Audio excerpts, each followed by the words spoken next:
Welcome to Utopian Horizons.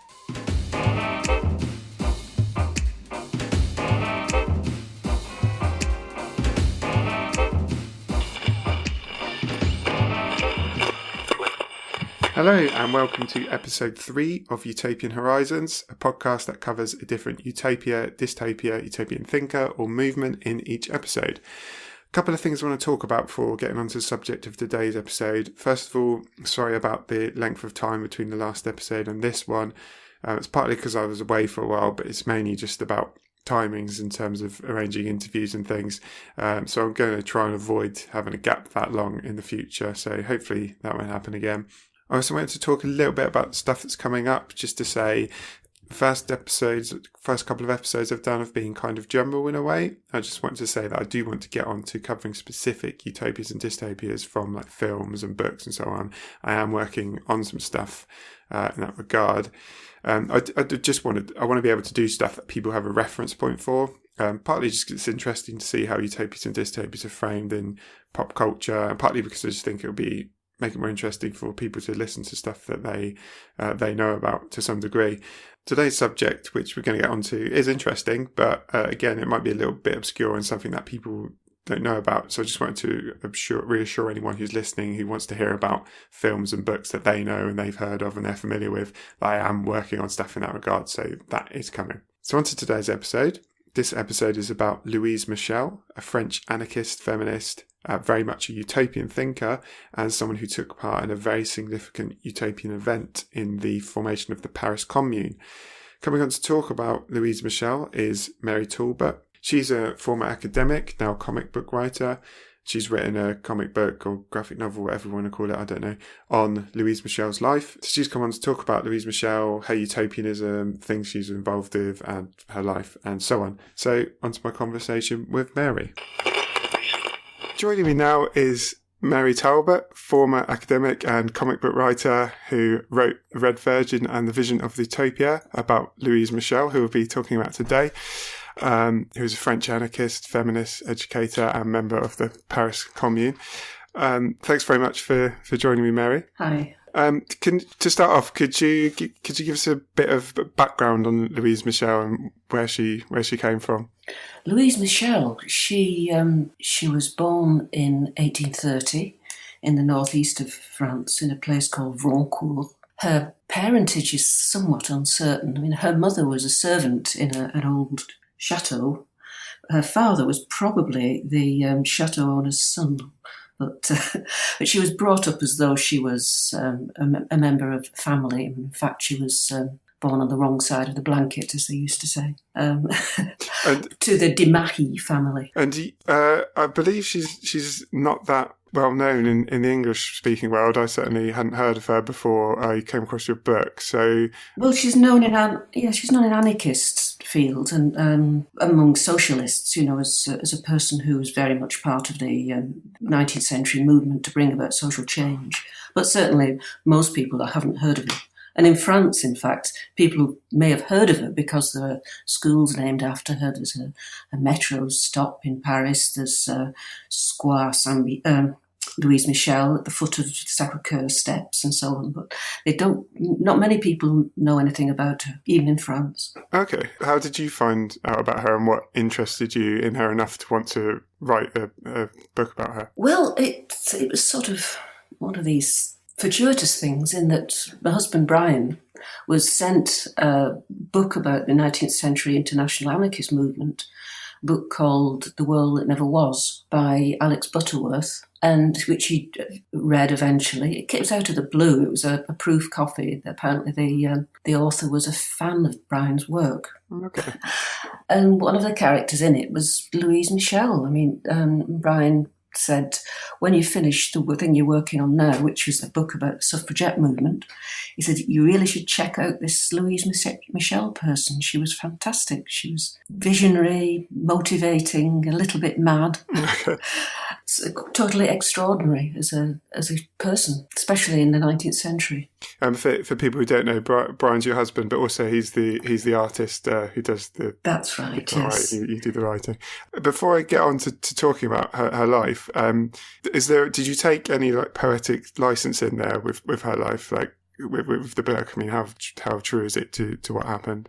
As much as possible, it's sticking very closely to what I could find out about her life and the various major periods of history that she was involved in and influencing. I've had to, in order to turn it into a gripping story, which is meant to be, I mean, it's no use trying to produce something which isn't going to grip and intrigue a reader. So I needed to turn it into a narrative which had got drive to it and so on, and interest, rather than just presenting textbook facts. So I introduced elements which were fictional in order to do that better. So in particular, the framing sequence of two women meeting one another in Paris as the funeral cortege is arriving, or rather is leaving the station where it had arrived the previous night.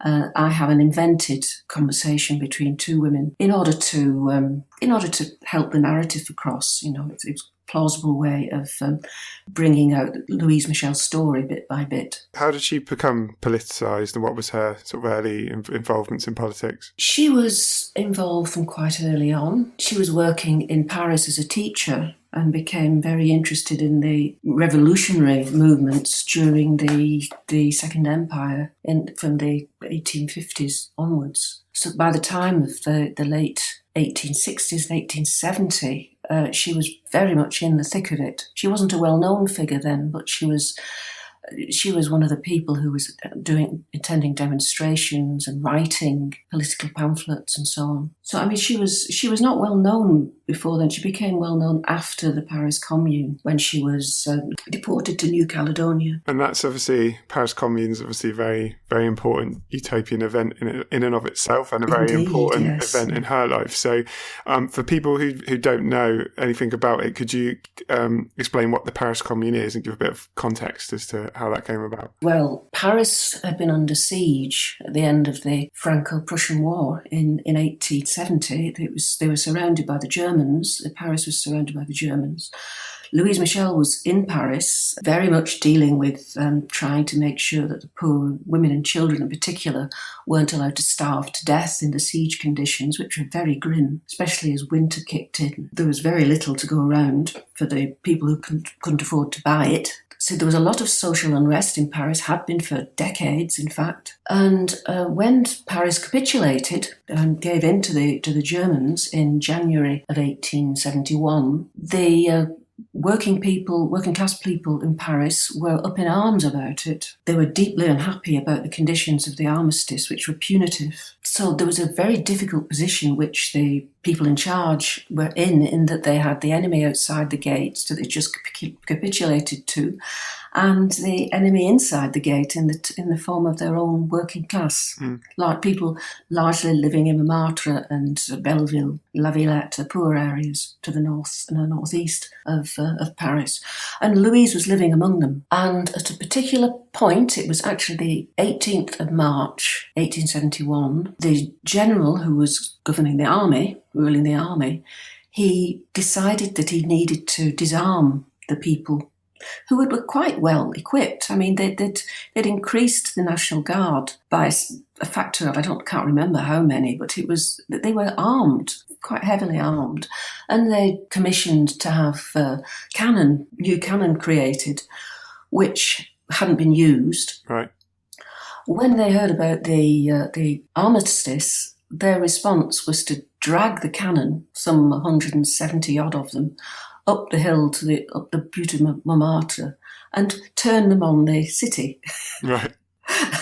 So then, on the 18th of March, as I say, the general decided that they wanted to get them back and sent some 200 or more, 250 troops up the hill to get them back before dawn.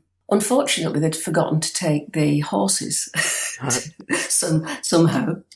And so we had what became a standoff, very, very legendary almost in status standoff between the people, including very many of the women, and the National Army, with the National Guard joining in on the side of the people, the Parisian National Guard. And, extraordinary, really. Women literally, physically draping themselves over the cannon, preventing the troops from taking them away. You have to imagine that the army was completely, pretty well demoralised. They hadn't been paid, certainly. They'd scarcely been fed. They'd been routed by the Germans. They were in a very poor state in terms of morale, and they capitulated to the people. There was a standoff, a classic standoff, where the general told his captains to get his troops to fire on the people, and the people were telling the troops to put down their arms. And this was, as I say, a classic standoff.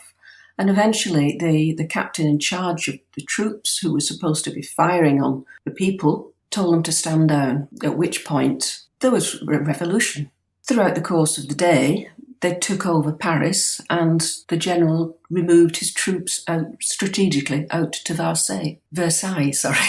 And by the end of the day, the National Guard and the common people had taken over the city. As I say, they were occupying the Hotel de Ville. It's obviously it was a hugely important event, significant for democracy and leftist thought. It's amazing that it happens that poor and disenfranchised people rose up and took power for the army. Can you tell us once the Commune took over Paris, what did they do? Because it wasn't just about taking Paris, it was about changing it, right? That's right. Well, of course, the key thing about the Paris Commune is it was the first people's government, if you will. It was the first government by ordinary people. Yeah. And what they wanted was they didn't really know, I don't think. They were making it up as they went along in a very real sense.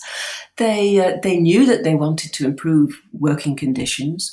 They wanted to include education. People like Louise Michel in particular wanted to improve conditions for women, and increase the sort of employment prospects as well as education prospects for women. But they were having passionate meetings, deciding, thinking about different ways of improving the lives of ordinary people. They were discussing things like free childcare, free education, workers' cooperatives. They were exploring things which even now are quite controversial. Sure, yeah. 150 years later. Sure.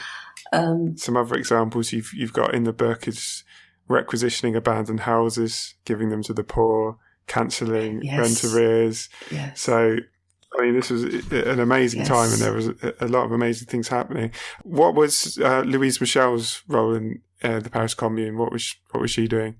She was a nurse, basically. Her main job, an ambulance person. She had, if you like, bandages in one hand and a rifle in the other. But she insists, by her own account, that she would treat both sides. If she came across the enemy, who were, by that point, the French army, if this was civil war, of course, she claims that she would bandage them just as she would the Parisian people. But she was, first and foremost, she was part of an ambulance crew. She was also teaching. She was running a free school. It was another one of the things that they set up in Montmartre. She was also part of every committee you could imagine. The Women's Vigilance Committee, which was going around making sure people weren't hoarding food and so on. Right. She had fingers in pies all over the place. She was constantly writing petitions to the mayor in Montmartre and probably elsewhere, making demands about what sort of improvements she wanted. She had a lot to say about education, but she was a teacher, so she had a lot of views on improving education, both for boys and for girls. Yes, she was doing all kinds of things. She claims that she never slept, which is unlikely. Yeah. In the book, you get the sense that she's completely fearless when it comes to being in the fray. Almost get the sense that she's kind of revels in the chaos and conflict. Is that fair? By her own account, she did. I mean, she says she loved the sound of gunfire. She loved the sound of machine gun fire. She loved the smell of burning. She loved the smell of napalm in the morning sort of situation. Which is probably a bit of a performance, a bit of a posture on her part. Yeah. But she did have a rather strange aesthetic, it has to be said. And it comes through in her poetry, as well as in her memoir writing, almost futurist sometimes. Okay. But she seems to have been, by other people's account as well, she seems to have had no sense of fear in the battleground, running in front of bullets, even for the relatively trivial reason of, rescuing a cat or something like that. Right. She would be out there and apparently with no sense of fear for her own life. And it's extraordinary that she was only, she had minor grazes. a graze on her wrist from a ricocheted bullet or something, and a sprained ankle at one point. You mentioned obviously she's a nurse, but had a rifle in her hand as well.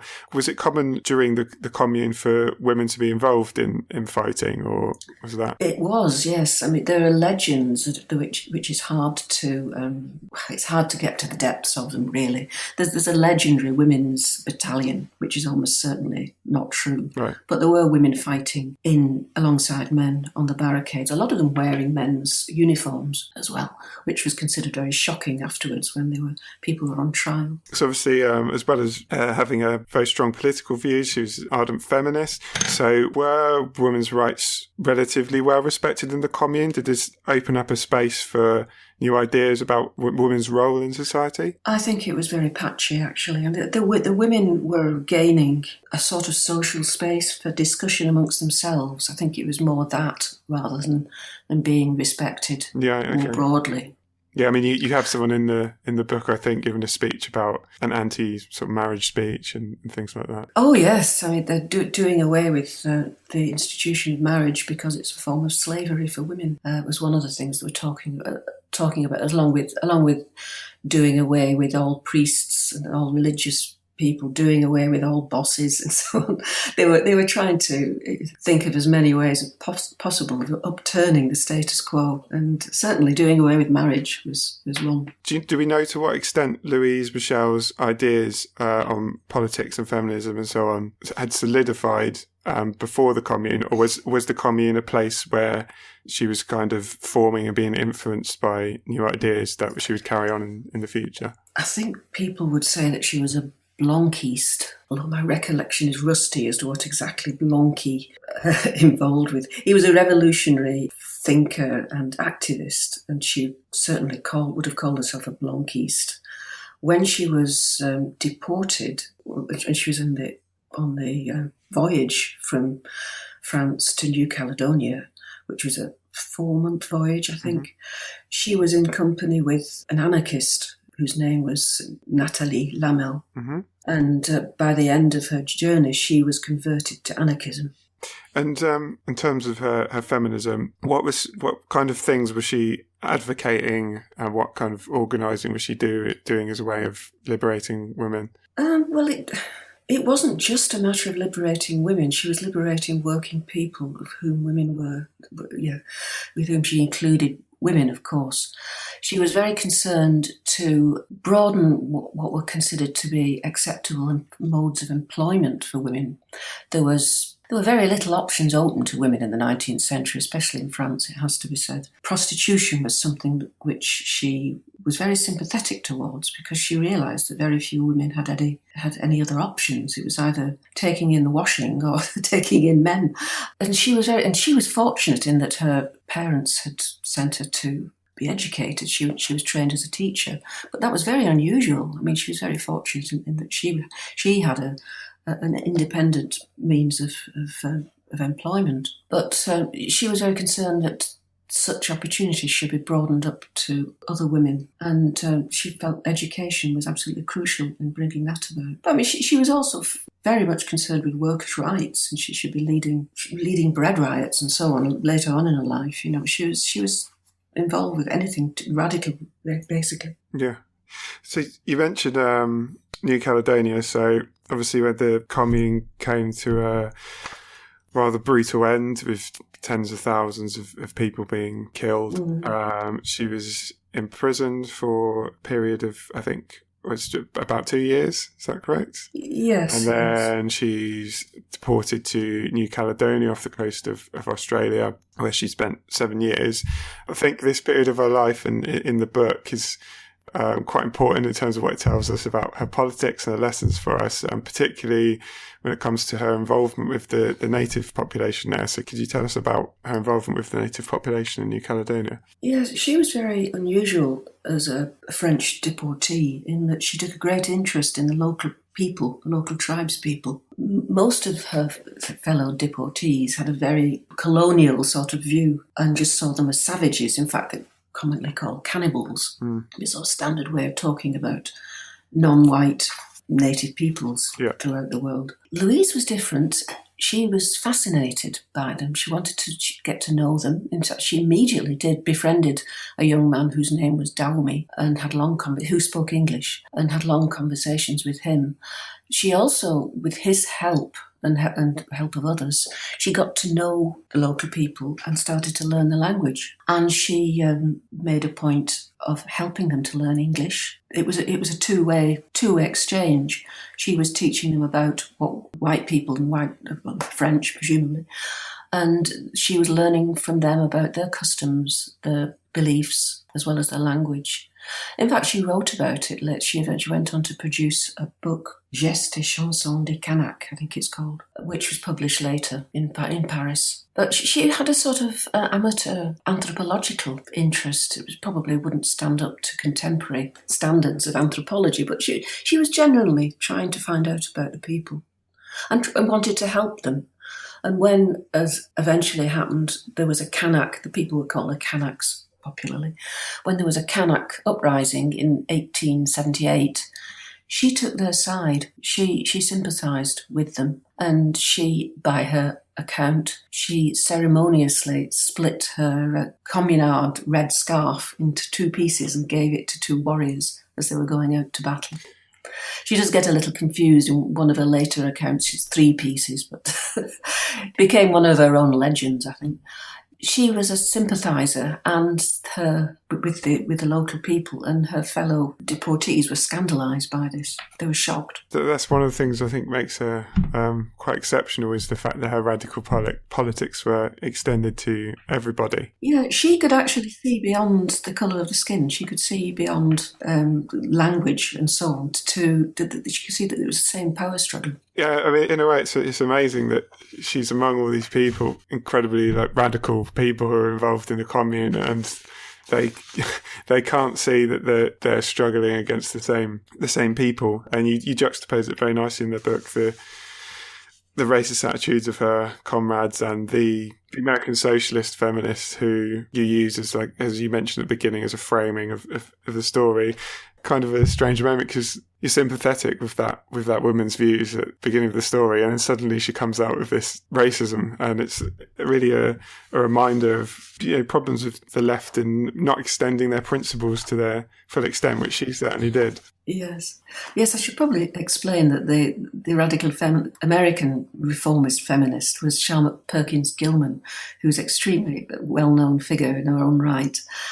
Obviously a real historical figure, not an invented one. Yeah. I'd invented the encounter at the beginning. But yes, I when I decided I wanted to have her as the interlocutor to have the story told to, I obviously went off and did a lot of research into her. And she was a fascinating person, and there's a lot of what she did was very interesting.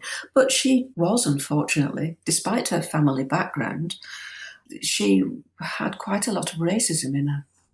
I think there's a very important lesson there in the age we're in of anti-immigrant sentiment and increasing nationalism, that she could identify that she has more in common with the vast majority of people who are being exploited than with the elites that they were both trying to fight against. So that's quite an important lesson, I think. I wanted to talk a little bit about her personality, because there's a few little stories and things in the book that give a little bit of flavour of what she was like. There's a couple of moments of her that show off her generosity, like she doesn't have any shoes when she's on the voyage, and the guard notices and gives her some shoes. Yes. And he comes back later and she's already given them away to someone else. I mean, this seems to be something, I think there's another similar moment in the book. Is this something she was always doing? Yes, well, it's something that accounts give about her. I mean, it's obviously very tiresome for people who are trying to help her out and keep. She's always got no money because she always gives it away. She never has any decent clothes because she's always given them away. She's a sort of rather trying saint, but it's not something that she talks about. In this case. It's other accounts, like Henri Rochefort's account of his voyage to New Caledonia. He's on the same boat, as a matter of fact. I don't mention him in the story because I didn't want it to be taken over by him, but he's the mystery benefactor of the felt shoes. Okay. So yeah, again, as you can see, that's something that's really great about her. Like her politics is there in every moment of her life. Like she's always giving stuff away to people that she sees as more needy as her, which is quite amazing. Actually, what she does talk about herself, and I'm remembering, when she talks about her early life.